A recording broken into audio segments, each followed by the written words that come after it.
We have some chaos, some very cute chaos in our City News 24/7 studios right now, because that's the name of one of these two puppies. The other one is Lionel. They're both available for adoption. We're going to tell you how you can maybe bring them home in just a second. But first, we want to talk about the eclipse happening on Monday. Of course, you would have to be living on another planet not to know that it's going to be going on. Now, we humans know what to do, not to look at the sun, but how do we keep our animals safe? Well, Dr. Karen Ward, the Chief Veterinary Officer with the Toronto Humane Society, and Kyla joining us now with your cute friends.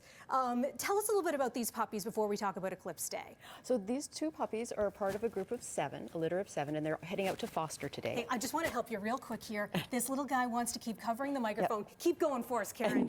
And they'll be coming back and getting ready for adoption in a couple of weeks.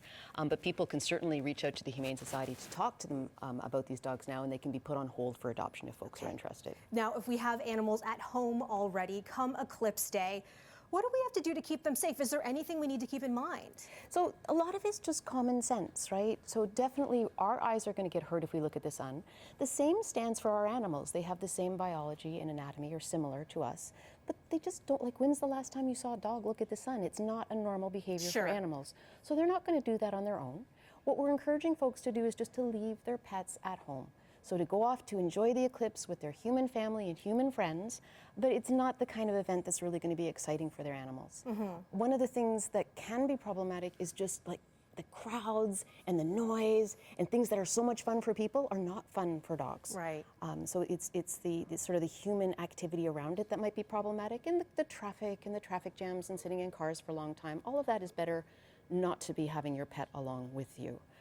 What can we do doing at home to keep them busy and distracted? So many good things to do at home, and likely things that people are already doing. So keeping their routine, keeping them with their comfortable, familiar objects is important.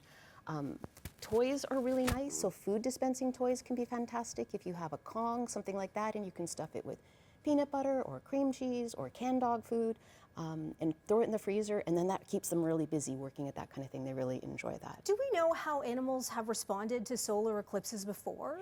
There's not a ton of evidence out there or a ton of research out there about it, but there was a zoo animal study in 2017, and about 75% of those animals exhibited behavior changes around the time of the eclipse. Most of them were nocturnal behaviors, so like getting ready and for going to bed behaviors. And the next group was behaviors that appeared to be anxiety related. Okay. So that is kind of a sign to help keep things calm at home if you are at home with your animal. Yeah. So just to keep everything nice and steady and regular for them. Can we talk about how calm these two are? They're such sweeties. They're superstars, goodness. aren't they? They sure are. Can you remind me one more time, if anyone's interested in these pets or another one, how to get in touch with you? So if you go on our website, under the Adopt an Animal, there's 2 sections. There's Ready for Adoption, which these guys aren't, and there's Getting Ready for Adoption, and that's where these guys are sitting. Okay. So they can go reach in there, and it'll just direct them how to get a hold of us, how to talk to somebody in adoptions, and by all means, they can have holds placed on them now if somebody wants to take one home. They're such sweethearts, and I have a feeling, you know, if you bring one of these home, someone's getting named Eclipse. I know that's going to happen. Thanks so much for all these really important tips. We really appreciate it, and these two cuties. We're so grateful to have you in our studio today. It's a pleasure to be here. Thank you for inviting us.